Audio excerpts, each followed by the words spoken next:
Okay, picking back up, commentary on Isaiah 53 by Rashi and myself, the righteous servant of God, Moshiach, prophet like Moses, and Elijah.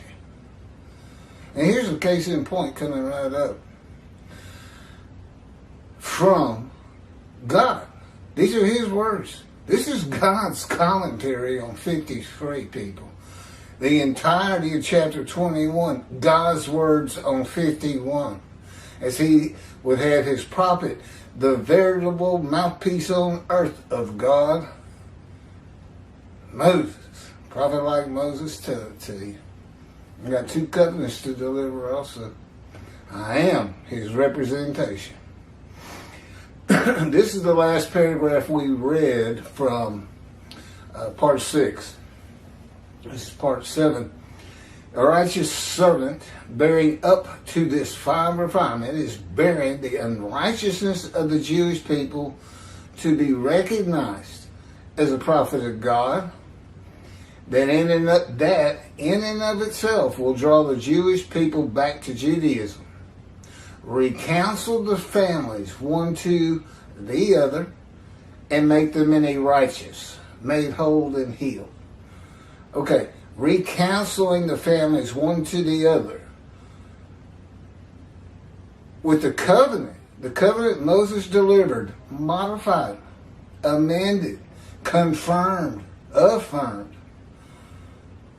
Rather than strict compliance, Malachi 3, God says, be mindful of the laws, rules, and commands I gave Moses at Horeb.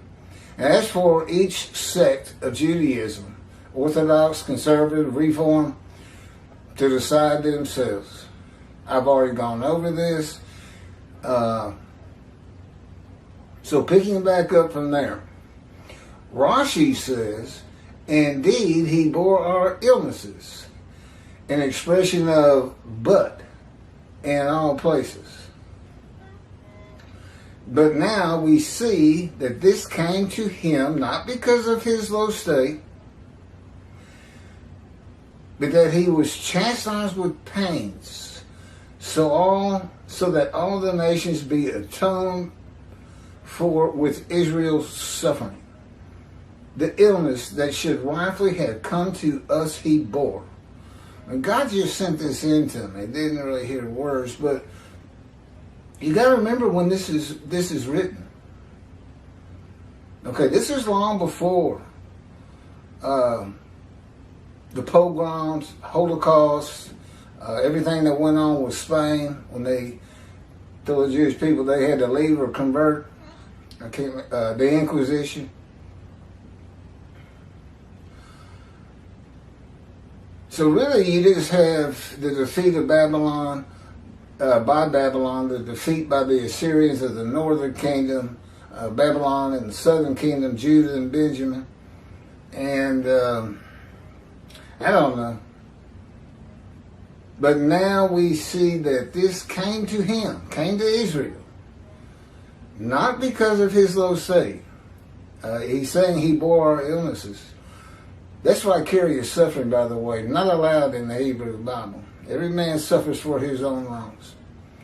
But that he was chastised with pain so that all the nations be atoned for with Israel's suffering.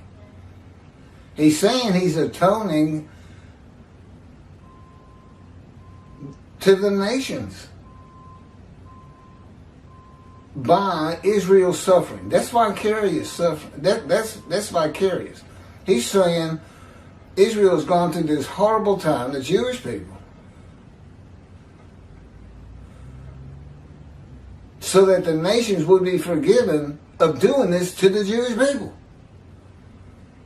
Go figure. Again, you listen to a man, 14, anyway, from the early Middle Ages.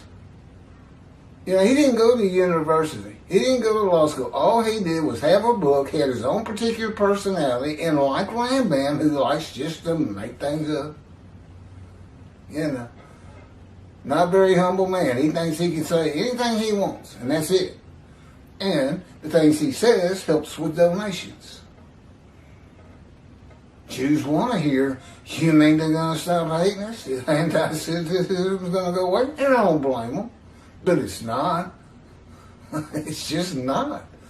It's very difficult to change people. God has been changing me, but it's taken 16 years, and he hasn't led up. Well, he's led up a little bit this month. Yeah, I don't think he's weakened me. I think he's just trying to revive me a little bit. 2022 beat me down to a pulp.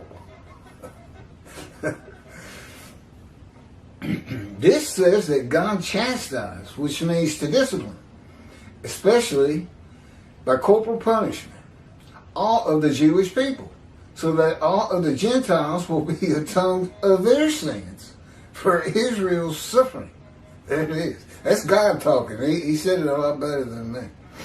This is the ideology of Christians. Vicarious suffering of one man for the sins of another, contrary to God's teachings. That's straight from God. All right, verse 6. We all went astray like sheep. We have turned. Oh, wait a minute. This is still the witnesses. No, verse 7, Isaiah speaks. And then 10, 11, and 12 is God. 3 speakers in Isaiah 53. And the Lord accepted his prayers for the iniquity of all of us. That's Rashi's Bible. The Lord accepted his prayer for the iniquity of all of us. I don't know what his prayer was. We all went astray. This is Rashi, his midrash. We all went astray like sheep. Now it is revealed that all the heathens, that's the nations, Gentiles are heathens, in case you didn't know, had erred. The heathens had erred. Accepted his prayers. He, that would be God, accepted his, that would be Israel's, prayers and was appeased concerning the iniquity of all of us, that he did not destroy the world. Did anybody read that? Here's what it says. Oh, wait a minute. Accepted. An expression of supplication. Oh, thank you, Rashi. I'll Google it next time. Keith. This is JPS 1985. We all went astray like sheep, each going his own way, and the Lord visited upon him the guilt of all of us. It just goes right back to the fire refiner. He wrote, you don't really want to get into all that.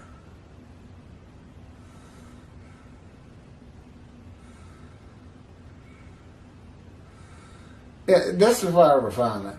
And basically, God chose to crush him with disease, exposed him to death, that he would offer himself for guilt.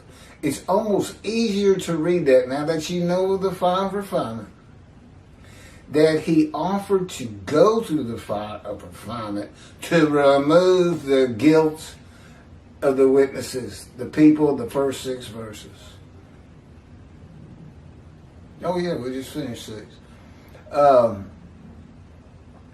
That's what that is. And no, that's why nobody can interpret it but me. And I have my backup is Ezekiel. And why it's done. He takes somebody of a furious and bitter spirit. Somebody that you just don't want to sit amongst a bunch of nice people. Like the Jewish, religious Jewish people and those who don't practice Judaism also. They seem like a great people. But, the last survey said 30% of them. Okay, don't give me the word. He's not letting me tell you what I know what I'm talking about. He keeps trying. He says he's fine-tuning me now. I said, well, I can't feel anything inside. Nothing. It's just blank. He just beat it out of me over 16 years. And he's still messing with me. Albeit, it's been a little bit lighter than 2022, which was heinous acts of cruelty torture and torment. I asked him, I see these big 6 words, punishment, maltreatment, etc., etc. I said, where's torture? Why did you put torture in here? What about torment? Sometimes they just won't stop talking. Torment. May as well have it. Never mind. And heinous acts of cruelty. Well, you slam somebody's face down in the cement, would everybody agree that's a heinous act of cruelty? It is. And as he said, second lesson. First lesson, your pain means nothing to me. Second lesson, there's no low I won't go to have you be the prophet I want you to be for the incredible things you have to get done. And people, it's a long list. It's not just make the name righteous and clear the way for the Lord to the third temple. There's so much more. Anyway.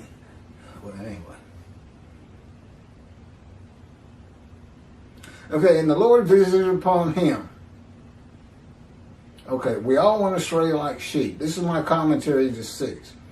The Jewish people, who are the witnesses and the speakers of verses 1 through 6, remember, combined by quotes, stop following the laws of God in one manner or another before they became righteous by the knowledge, the teachings of the righteous servant.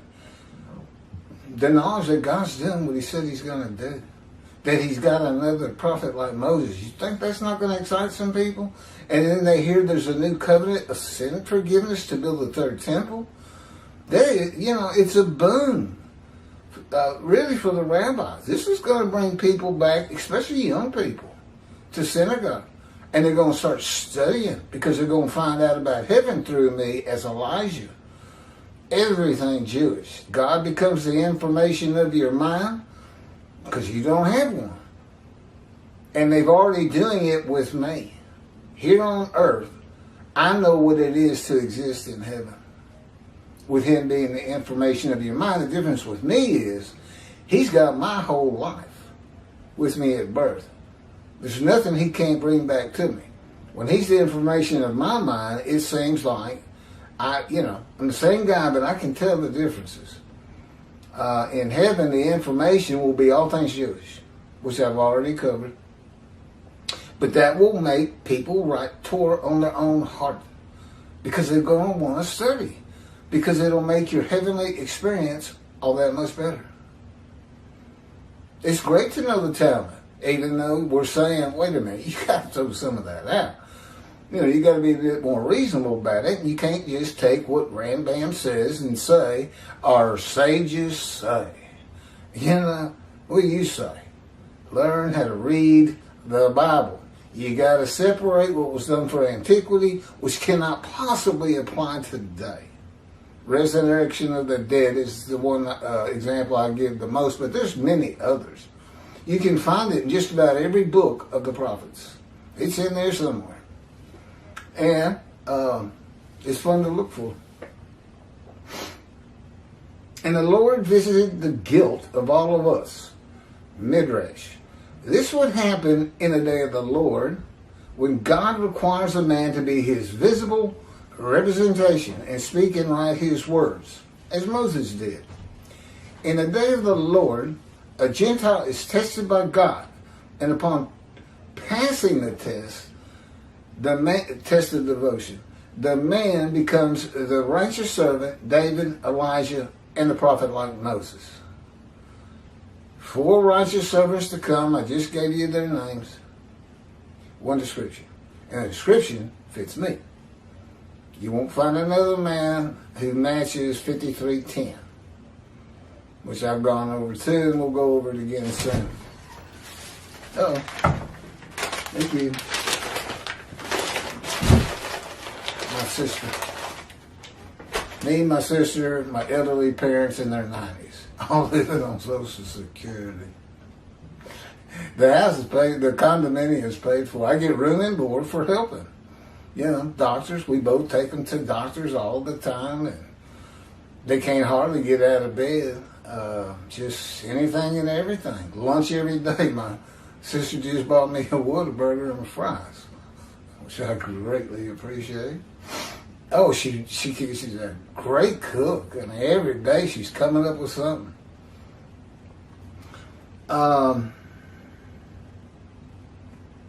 He accepts God's offer of possibly, it does say that, it might have long life. This is the test. After being crushed with disease in return of his offering of himself for guilt. To become the righteous servant, remove the guilt of the witnesses. And this is still 6. We're still talking about them. And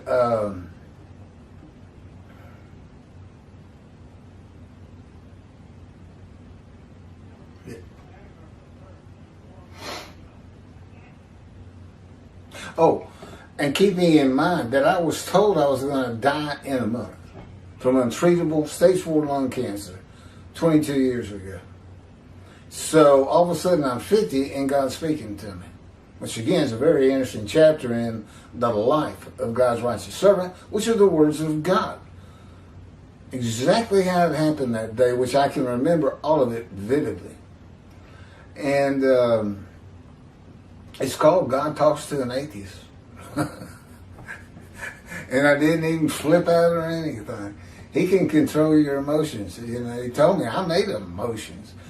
And I can put knowledge in your mind without speaking. You knew who I was before you heard a word from me. I said, I was wondering why I was so calm about it. I'm basically almost ignoring you. You know, well, you have to read it. You can find it at keithmccarty.wordpress.com. It starts out with another story, also written by God, and it's in this book. Isaiah, the day of the Lord versus, I think, Messianic era, or Messianic era versus the day of the Lord.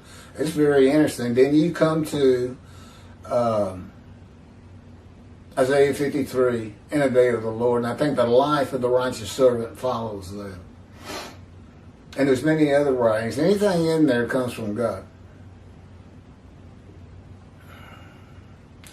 He accepts God's offer of possibly having long life after being crushed with disease in return of his offering of himself for guilt. A covenant between the God of Israel and the Gentile. The guilt of the witnesses visited upon him. The guilt they have for sinning. An emotion. It wasn't really their guilt. Can you imagine somebody taking the guilt of the Jewish people? You know, they're always going around, whoa, it's me. They always feel guilty. I know it's a stereotype, but can you imagine if he could somehow harness that and put it on you? It'd kill you. He'd spontaneously combust. No, it's to become the righteous servant, make the many righteous, and remove this guilt. This is the last of the verses by the witnesses of God's righteous servant. The second speaker of Isaiah 53 is Isaiah in verses 7 through 10. That means God handles 11 and 12. And you can tell just by the language. 7. Verse 7, 53. 53, verse 7. He was oppressed, and he was afflicted, disfigured at birth. Yet he would not open his mouth. Like a lamb to the slaughter he would be brought, and like a ewe that is mute before her shears, and he would not open his mouth. Rashi. Oh, that's from Rashi's book. I don't know that mine's much different. It seems to be the same.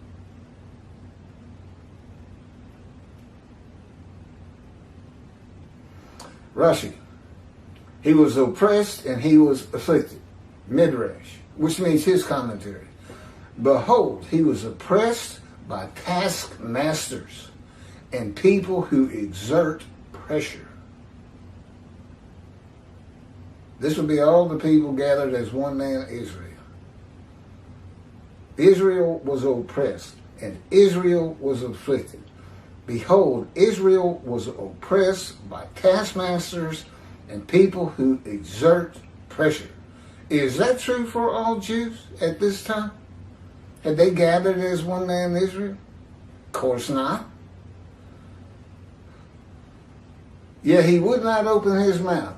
He would suffer and remain silent, like the lamb that is brought to the slaughter, and like the ewe that is mute before her shearers. And he would not open his mouth. This referred, Israel would not open his mouth. When did the Jewish people stop talking? That's one man. When? They love to talk, so do I. Okay, this is Keith. This is me. He was maltreated. This is from JPS, verse 7. He was maltreated, yet he was submissive. He did not open his mouth, like a sheep being led to slaughter, like a ewe, dumb before those who shear her. He did not open his mouth. Okay, breaking it down. He was maltreated, yet he was submissive. Midrash. This verse can be identified in the book of Ezekiel. God maltreats him, not man. Maltreatment is a part of being chastised and punished by the words and power of God to be made suitable for his purposes. With God, you're always submissive. I can assure you. You cannot find it.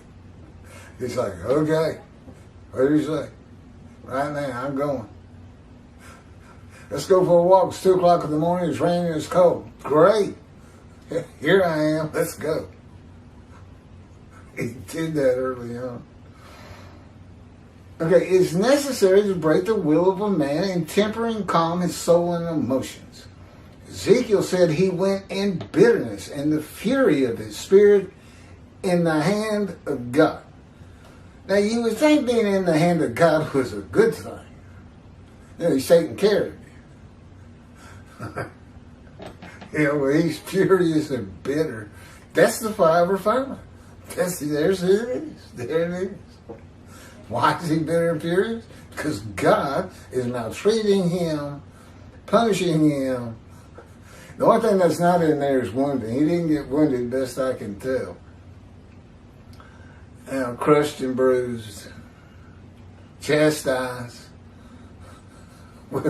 I'll give you a chastisement if I can remember it. I don't think it's written in there. Okay, we'll get to it. You got to look for them. You have to know the things I'm teaching you. I am the teacher. It will bring you righteousness. Listen, if you're watching this, if you're following this book, you're going to know more than 99% of all rabbis, and that's assuming at least one rabbi is reading the book too. If none of them read it, then you know more than any rabbi on the face of the earth, because they just don't get all this. They can't explain 53, guilt offering, go to Leviticus for the murder of the Holocaust, for a man who's crushed with disease, but given long life, shall see his children. He's exposed to death.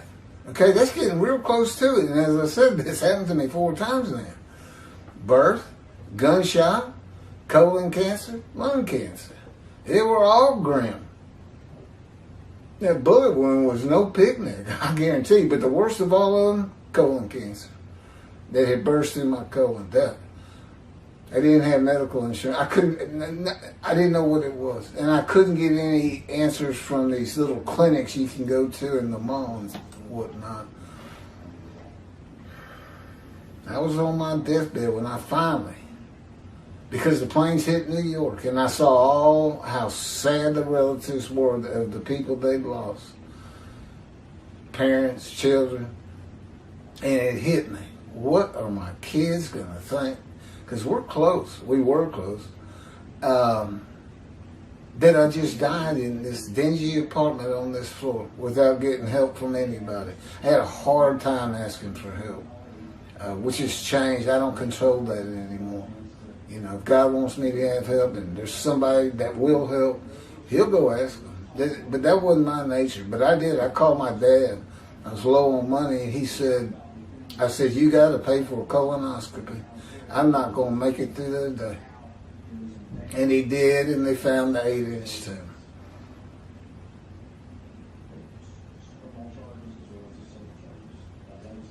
The chastisement, punishment, maltreatment, crushing, and bruising in God's final refinement is to remove the bitterness and furious nature of Ezekiel. It is to make a man meek and humble. Moses, who killed a man when we first saw him, he had such a furious spirit, he killed a man in anger and then ran away. Moses was called the most humble man on earth at the end of his life. Of course, God had him for 40 years. He'll get you humble. He'll straighten you out. But as I tell you, yeah, it's just ridiculous. You got 16 years. It's too much. You got to refine your process. You got to bring it out of antiquity into the modern era, as he says about Judaism. He just laughs at it. Thinks I'm so funny. I'm not trying to be funny. That's him laughing through me. He wants you to say, this is what I do. That's him, yeah. He did not open his mouth. Ezekiel was sent to his house, and God bound him with the cords of his power so that he could not go out amongst the people. Do the same thing to me. Go to your room. I live in my parents' conduct. Go to your room. You know, I live in a room. No, I don't have any friends except my best friend is the Holy Spirit for my part. But he's really the only friend I got. Of course, me and my sister are friendly, me and my parents, but outside of the family, no, nobody. To the people, Ezekiel was silent as a lamb. He didn't come out of his house. He couldn't. He's crushed and bruised and pinned to the ground, handcuffed, facing Jerusalem for all but 40 days when he was allowed to turn over. I can't go a night without flipping over in the bed. I can't do one night. He had to do a year and something. What is it, 340 days? But anyway, 40 days he got. With 40 days left, he got to flip on to the other side. The man who is described and becomes God's righteous servant will be cut off from the land of the living. That's me. This was written so that you wouldn't know it was me, that I wasn't declaring it. This one? This is from the life of God's righteous servant. We got so many 53s. God's righteous servant will be cut off from the land, is cut off from the land of the living, and is silent as a lamb to all that know him, while God prepares him to be suitable for his purposes that might prosper, just as he did Ezekiel. Now, Rashi does not explain how or when this happened to all the Jewish people as the man Israel. Hint, it didn't. Okay, that's verse 7. That's just Isaiah writing or talking. But of course, God's telling him what to write. Just as, you know, this looks like I wrote it. But God told me what to write. As though it was me, I guess. Rashi, from imprisonment and from judgment. Oh, this is verse 8, Rashi's Bible. From imprisonment and from judgment he is taken. And his generation, who shall tell? For he was cut off from the land of the living. Because of the transgressions of my people, a plague befell them.